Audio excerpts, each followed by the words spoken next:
Welcome to lesson 5, our second last lesson of unit 3. So we're looking at sum and difference identities. So this will be the third type of identities that we see in this unit, and it's the second kind of clump of identities that you'll see on your formula sheet for the provincial exam, and thus also for all of our assessments. So you are not responsible for memorizing these. We most commonly will see these ones for sine and cosine showing up. We less frequently use the tan identities, but it's still important that you're aware that they exist so that you can use them when it's necessary. Now, the most common time we're going to see these show up is when we're trying to simplify or break apart some kind of complex angles that maybe don't fit on the unit circle, and we'll end up being able to create a situation where we have a question that is solvable to an exact value. So that's what we're going to see in our first example here, is kind of how that all fits together, working backwards from our right hand side, the more complicated part of the identity, into our simpler sum or difference piece. So again, you may or may not want to take a picture of this in your notes so that you can just have it on your phone beside you. If you have a printed copy of the formula sheet, that's also something that's handy to keep beside you, just to keep referring back to these identities, because right now I have zero expectation that you're remotely familiar with them because they're brand new to you. So when we look at the first one, I see that we've got sine and cosine showing up multiplying together, with sine and cosine multiplying together in my second term. And then finally I note that it is subtraction. Okay, so these are the key things that I'm looking at, is that kind of like, what's my combination and what operation am I doing with them? So with that in mind, I look back at my identities and I see that it's the sine sum and difference identities that have the combination of sine with cosine in each term.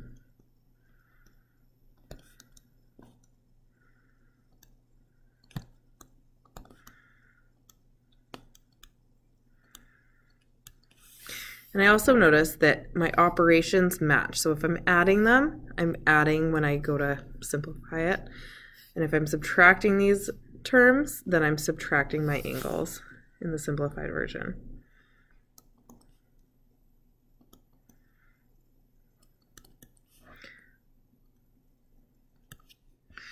Okay, when I look at cosine, I notice that it's cos with cos and sine with sine.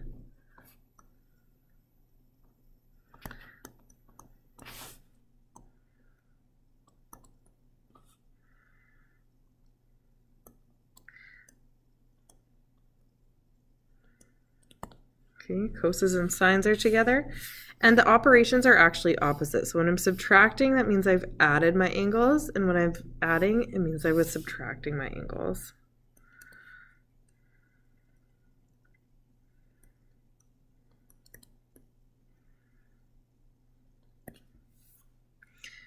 Tan then becomes a little bit trickier, and again, we work with it less, so I'm less worried about dissecting it.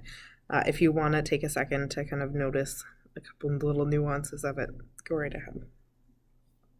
But the key thing is, because I've got opposite functions multiplying together in one term and I'm subtracting, I can automatically identify that this is not only I'm working with a sine identity, but I'm specifically working with a sine difference identity.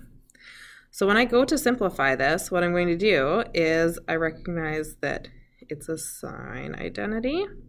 And then I just look at which two angles I'm working with and how they're listed. So I take sine of my first number and then cosine of my second number, the one that I'm subtracting. So in this case, it's sine of 8x, so 8x gets listed first, and then subtracting 3x.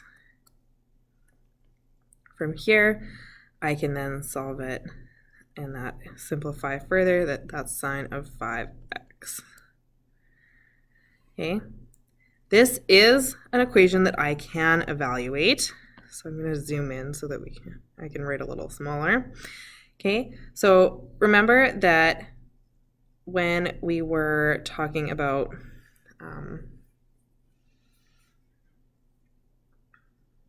actually, I can't evaluate this because it's not an equation. It's just an expression. And there's no actual value for x, sorry. So if there was some sort of statement where this had all equaled like 1 or 0, then I would be able to solve this. But because it's just an expression,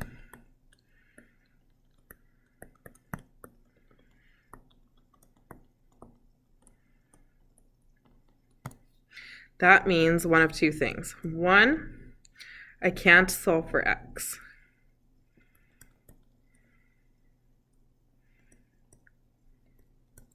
And number two, because there isn't variable in there, means that I can't evaluate. So I'm done at this point. This is my final answer. Okay. For B, the first thing that I look at is the sign. So I look at that I'm adding in the numerator and subtracting in the denominator. And so again, this is for tan. So when I look at here, I add in the numerator and subtract in the denominator for my sum identity of tan. So knowing that, I can then simplify this to be tan, and then I can just do it in the order that they're listed. It's a sum identity. So luckily for summing, we're adding, order doesn't matter. So I can just talk about pi over 6 plus pi over 12. Now you're like, okay, but I don't know an exact value for pi over 12. That's okay, because we're adding fractions, we need a common denominator. We can say, okay, well maybe that's tan. It ends up being 3 pi over 12. Again, if you need to do the math over here.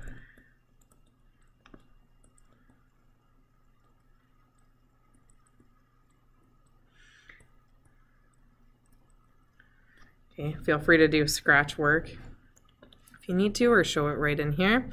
Okay, but I can reduce that even, so I'm not even going to write 3 pi over 12. I'm going to write pi over 4. And I do know that tan has a value for that. Specifically, tan is 1. And that's from my unit circle that I know that. So that would be my final answer. Okay, so I look at this expression here and I see, okay, cos with cos and sine with sine. So when I go back and look for my identities, I see that this is a cosine identity. And I also know that it's opposite signs for sum and difference for cosine. So that means that it's going to be a sum identity as well, which means order doesn't matter. Yay. So I can rewrite this as cos of 33 plus 27 degrees, which simplifies to cosine of 60 degrees. That is on our unit circle, so we can evaluate this. And that ends up being 1/2. So I would stop there. Okay, so again, if we have actual values in for our angles, we can evaluate. If we have variables in for our angle, we cannot evaluate.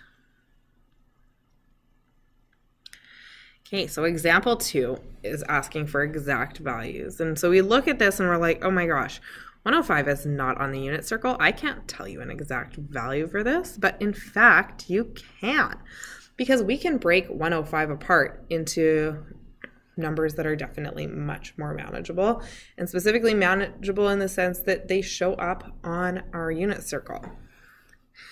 So if I take this, I see a 5 at the end and I'm automatically like, okay, I'm working with a 45 degree angle somewhere in there to get that 5 to show up, because my options for angles in terms of degrees are on the unit circle are 0, 30, 45, 60, and 90. So the only one that has a 5 at the end is 45, so that has to be part of what's adding up here. So something to do with 45. So 45 plus what would give me this? Well, it would be 60. You could also look for a difference identity. So if we had done like what would we subtract 45 from to get 105, you would end up with 150, which would be another option. So you could do it this way, or sine of 150 minus 45. Either one is acceptable. Either one would get you the same answer. I always prefer to add if I can, just because then order, again, doesn't really matter. Just personal preference, but there might be situations where you run into where you're like, oh, actually, I do need to subtract. But I personally am always going to try and look for a summative identity as opposed to a difference identity. So once I have this, I'm going to look at my identity again, and I remember that it's opposite trig functions matching sine. So I'm going to say sine 45, and again, you can just look it up. Cos of 60 plus sine of 60 cosine of 45. Again, if you write them in a different order, multiplication order doesn't matter, as long as it's the same term in the end. Okay, and all of these values are defined. Now, my most commonly seen mistake is that I'll see students write sine of the square root of 2 over 2. That is not correct. This is so wrong. Because what you are doing is you're finding the whole value of this whole thing. We know that sine of 45 is root 2 over 2. So the sine, it goes away. We've used that function up in our calculation. So we just write root 2 over 2. Cos of 60 is 1/2 plus root 3 over 2 and root 2 over 2. And again, if you need to look at your unit circle, that's okay, but you really want to be able to pull these numbers up quite quickly using any of the strategies that are posted on our playlist from Unit 1, or if you've Googled how to memorize the unit circle really easily and you've got some other strategy, whatever it takes, because these values should come to you like nothing. Like they should be able to come to you quite quickly so that you are able to answer these questions quickly and not get stalled out on these minute details of values instead of being able to focus on the big question. Luckily, they're all denominators of 2, so that makes it easy for adding. Root 2 times 1 is just root 2. Plus, and this would be root 6, because we can multiply under the square root sign, all divided by 2. And that would be my answer, my exact value. Remembering that exact value means not using a calculator. So this would be a non-calculator question. The next one might be a little bit trickier. So again, you can totally do subtraction here. I personally wouldn't choose the option of doing pi minus pi over 12 because I still don't know what the exact values are for pi over 12. So that maybe is not the best idea. But I know that with a denominator of 12, I could work with some variation of pi over 4 and pi over 6. So I might just kind of note to myself, and even pi over 3, that pi over 6 equals 2 pi over 12. And pi over 4 is going to be 3 pi over 12. And finally, pi over 3 is 4 pi over 12. Knowing all of this, maybe I can look at like what could I do to create 11. So I could do maybe 2 and 9 would make 11. And so using that, I could use 2 pi over 12 or just pi over 6. And then 9 would have to come from this one times 3, so that would be 3 pi over 4. So I would go with breaking it apart into pi over 6 plus 3 pi over 4. Now all this scratch work on the side, you are always welcome to do that. If you need to write this out every single time, do it. If you just need to write it on your like extra space that you're working, that you have on all of your tests, so that you can kind of refer back to it, write it on your formula sheet, write it wherever you need to kind of have it so that it's helpful if it's helpful. Just like this work up here, that would just be kind of like a point of reference.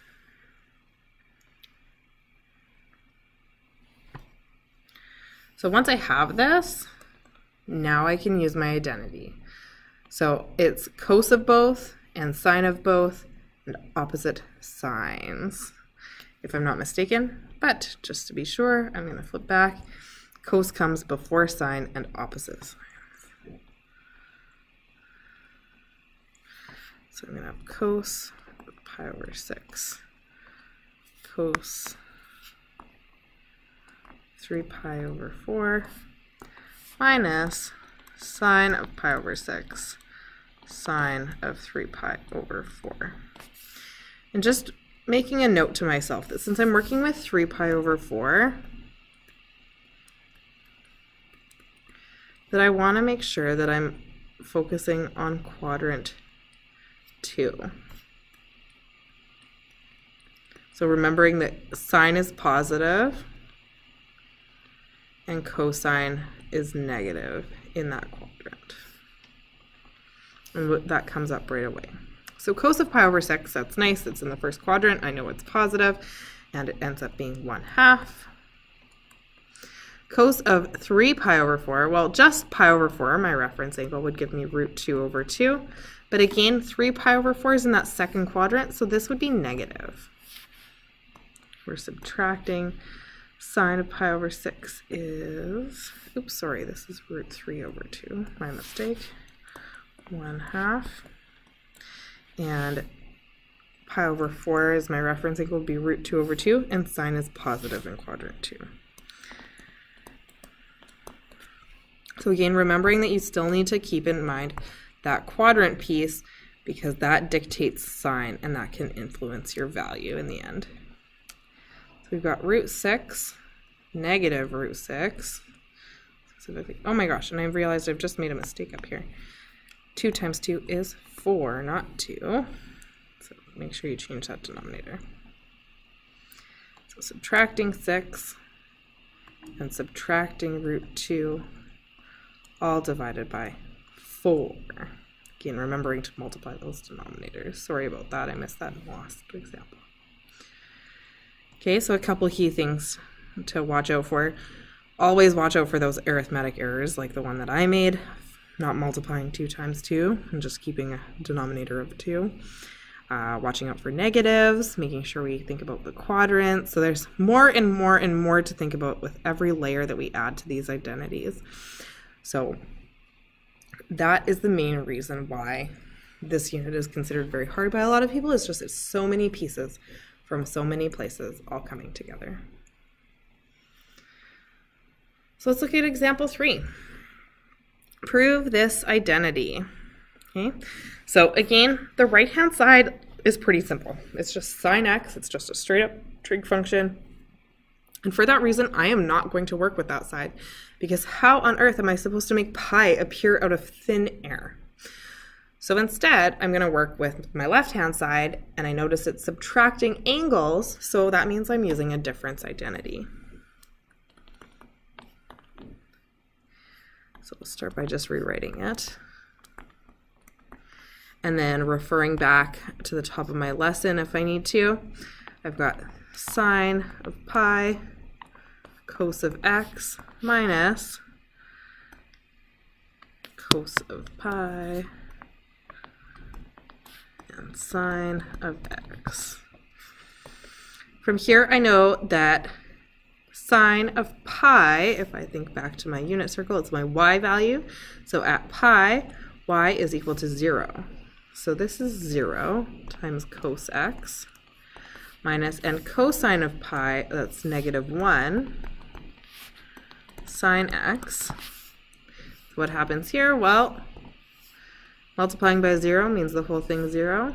And 2 negatives make a positive, resulting in sine x. So my left-hand side equals my right-hand side. So I'm nicely able to prove that.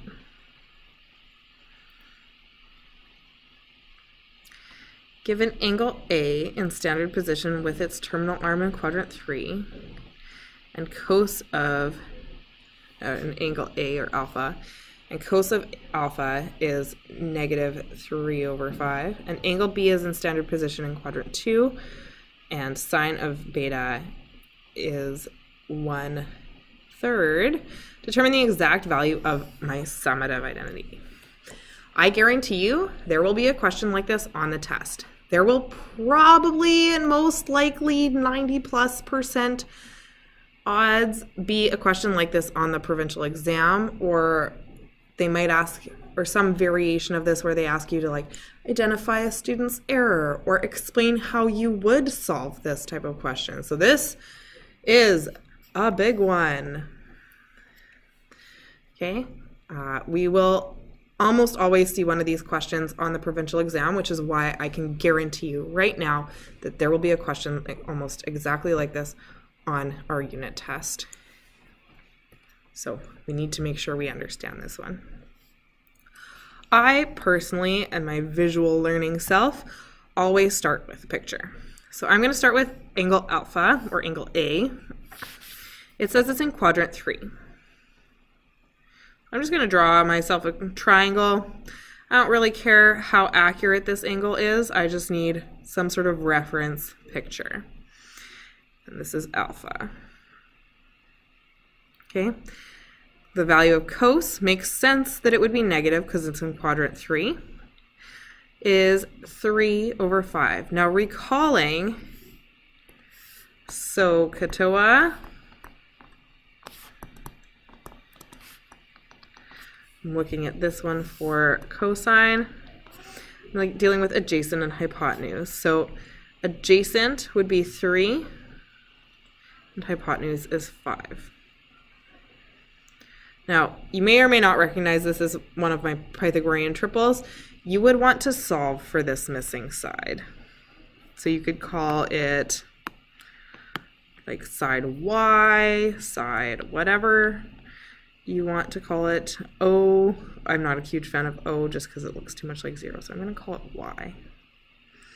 And I'm going to have to solve for that because, well, we'll see in a second. I'm also going to draw out a picture for angle B, and I'm just going to do it on the same grid. So it's in quadrant 2. And beta is in here.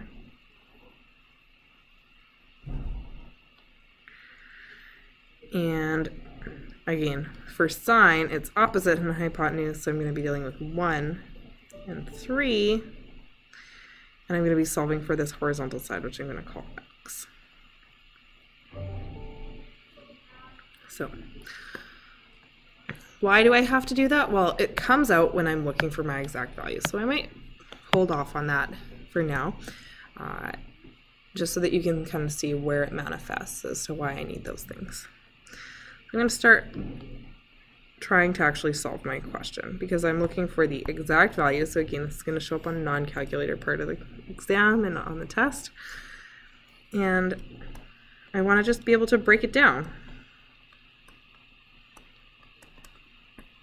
I don't know these angles on their own, so I can't just plug in values for alpha and beta. So that's the first thing I need to note. I can't just plug in numbers, solve for my angle, and then solve for sine. So I have to use my identity. So using my identity,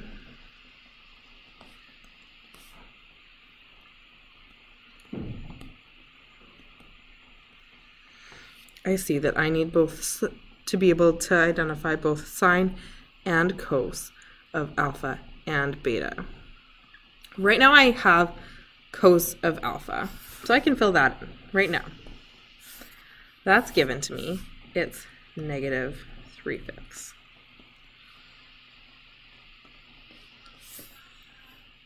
Okay, so that's given to me. I'm also given sine of beta is 1/3. So this whole second term I can calculate. Great. But I do not know sine of alpha. I don't know the opposite to be able to do opposite over hypotenuse. And I don't know the adjacent for beta, so I can't do adjacent over hypotenuse. So that's why I need to solve for those missing sides of those triangles. So solving for y, I've got 5 squared equals y squared plus 3 squared. If you recognize this Pythagorean triple, you might be able to spot it right away, that y equals 4. This second one is not so nice. And specifically y, because it's going downwards, I should point out, is negative. Over here, we've got 3 squared equals x squared plus 1 squared. So that's 9 equals x squared plus 1, or 8 equals x squared. And so x is going to equal the square root of 8. And I'm going to say it's negative because it's on the negative x-axis.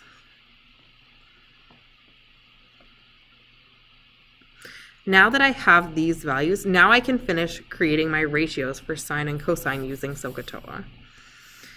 So I can finish for alpha looking at opposite over hypotenuse. So that's going to be -4/5.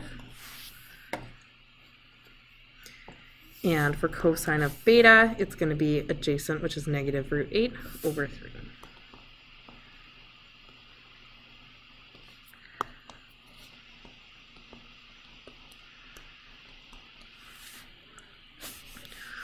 Now that I have those ratios and I can fill them in for all of these, now I can finish the question. Now I can finish evaluating. So I've got negative times a negative is a positive, 4√8.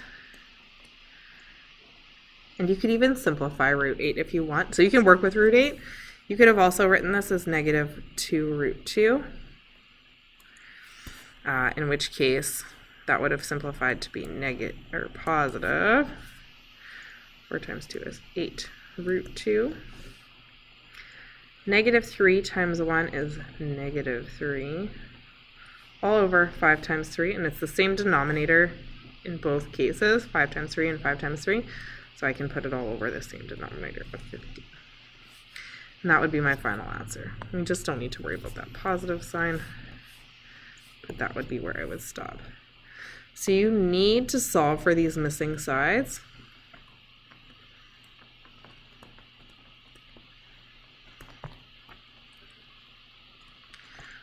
To write your trig ratios.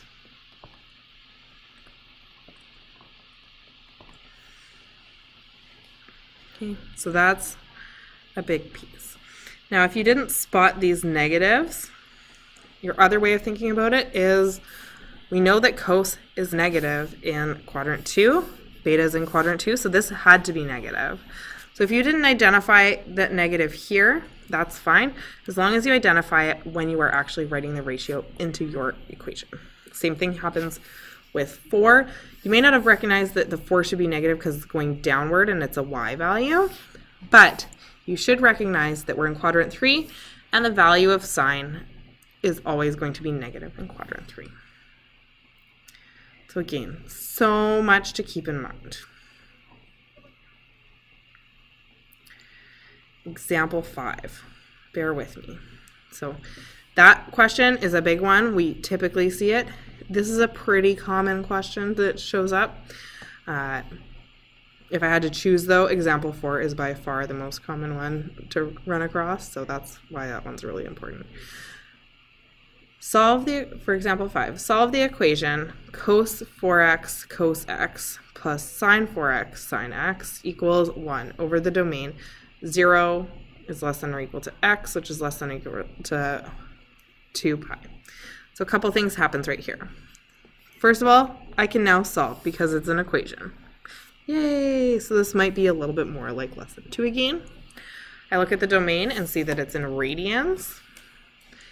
And then I look at the actual equation itself to try and figure out, okay, like what identity is involved in here. So I see both cosines showing up in the same term, both sines showing up in the same term. That automatically tells me that I'm actually working with a cosine sum or difference identity. Then I look at my sheet where I remember that it's opposite signs for cosine. So I'm going to recognize that I should be subtracting. And then first, or this would go in place of alpha and beta in my original identity equation. And so this would be 4x minus x equals 1. Now that I've simplified this, this should be, hypothetically, a little bit easier than trying to tackle this monster that I started with. So the first thing I'm going to do is combine like terms. So I'm left with cos of 3x equals 1. And remember, when we're dealing with triple angles, I'm going to write 3 times my possible answers, so 3 revolutions.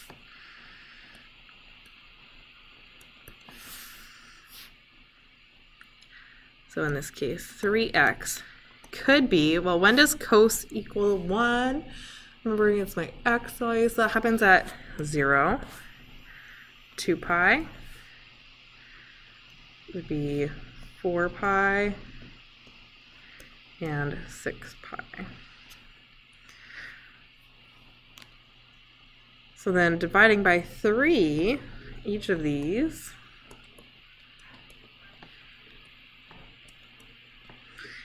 and try and simplify them. So x could be 0, 2 pi over 3, 4 pi over 3, and hypothetically 6 pi over 3, which is 2 pi, but that's not going to fly because I go back to my domain and x does not equal 2 pi. It's less than 2 pi. So I'm going to exclude that one, which means that these are my only possible solutions. So again, going back to that multi-angle or kind of equation that we saw in lesson 2. And that's our last example. So kind of nice, a little bit shorter video than our last couple, especially lesson 2. Oh man, that was still such a monster. So again, I'll be posting practice questions to go along with this, so please make sure that you are attempting them. I don't believe there's any questions like these with the sum and difference identities on our quest assignment. So you really want to make sure you're doing some practice questions before you go to your test. And like always, send me questions so I can help you. Good luck.